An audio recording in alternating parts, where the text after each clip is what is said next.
Assalamualaikum warahmatullahi wabarakatuh. Perkenalkan, saya Darajatul Mu'alimah. Saya Sarifatul Fadilah. Saya Akwila Fatimah. Dan saya Qurratul Ainiyah. Jadi di sini kita akan melakukan praktikum uji makromolekul pada bahan makanan, Karbohidrat, protein, dan lemak. Oke, kita simak videonya. Oke, pada kali ini saya akan melakukan uji kandungan karbohidrat pada sampel makanan. Adapun sampel makanan yang akan kita gunakan pada praktikum kali ini adalah nasi, terigu, dan mentega. Ada juga betadin.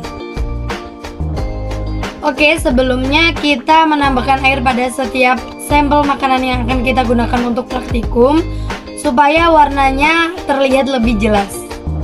Selanjutnya kita akan meneteskan betadin pada setiap sampel makanan.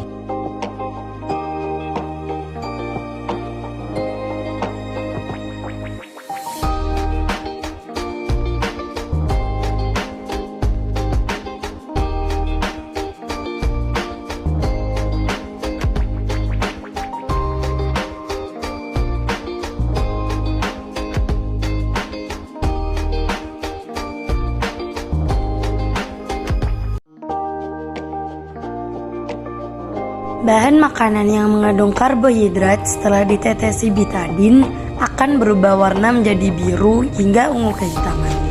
Sedangkan pada bahan makanan yang tidak mengandung karbohidrat setelah ditetesi betadin tidak berubah warna. Perubahan warna terjadi karena adanya reaksi antara amilum dengan iodin yang menghasilkan warna biru kehitaman. Jadi, pada sampel makanan tadi yang mengandung karbohidrat adalah nasi dan terigu. Sedangkan mentega tidak mengandung karbohidrat. Oke, lanjut. Pada praktikum kali ini saya akan melakukan uji coba kandungan protein yang terdapat pada setiap sampel makanan. Adapun sampel makanan yang kita gunakan yaitu putih telur, minyak, dan juga susu cair.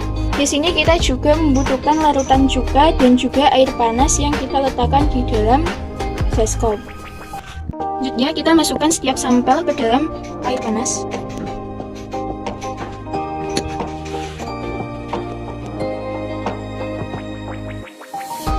Lalu setiap sampel kita tetesi dengan larutan cuka.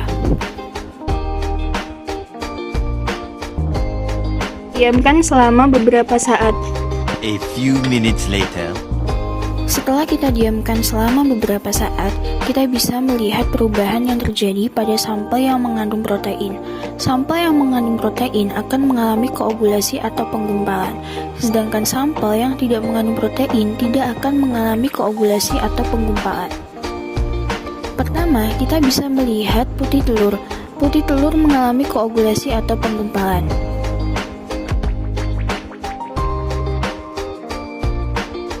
Selanjutnya adalah minyak. Minyak tidak mengalami koagulasi atau penggumpalan. Yang terakhir adalah susu cair. Susu cair mengalami koagulasi atau penggumpalan. Kesimpulannya, bahan makanan yang mengandung protein dapat diidentifikasi dengan menggunakan asam cuka serta direndam dalam air hangat. Bahan makanan yang mengandung protein akan terdapat gumpalan atau mengalami koagulasi. Semakin banyak gumpalan dan terlihat jelas pada bahan makanan, maka bahan makanan tersebut mengandung protein yang tinggi. Begitupun sebaliknya. Jadi kesimpulannya, dari ketiga sampel yang mengandung protein adalah putih telur dan juga susu cair. Lanjut. Oke, kali ini saya akan melakukan uji kandungan lemak pada makanan. Oke, di sini saya menyiapkan 3 sampel makanan, pisang, susu cair, dan mentega. Dan di sini saya juga menyiapkan 3 lembar tisu sebagai media pengolesan sampel makanan. Jadi saya akan mengoleskan 3 sampel makanan ke setiap tisu.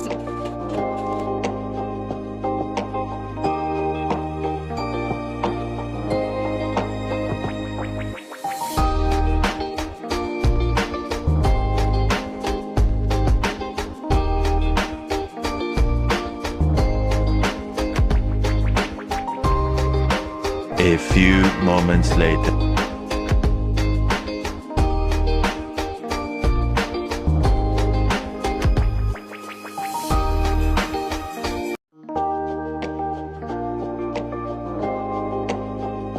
Sampel makanan yang mengandung lemak akan menghasilkan tisu yang transparan dan tidak mudah robek. Sampel pisang setelah dioleskan pada tisu menjadikan tisu lebih mudah robek. Sampel susu menghasilkan tisu yang transparan dan mudah robek.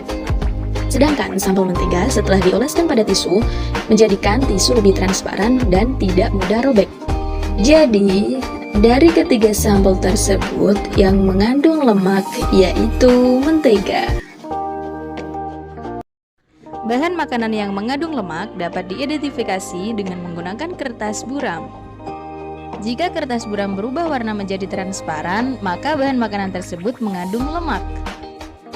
Semakin transparan kertasnya, maka semakin tinggi kandungan lemak pada bahan makanan tersebut. Begitupun sebaliknya. Jadi itu tadi percobaan kandungan lemak pada bahan makanan. Sekian dari kami. Mohon maaf apabila ada kesalahan. Wassalamualaikum warahmatullahi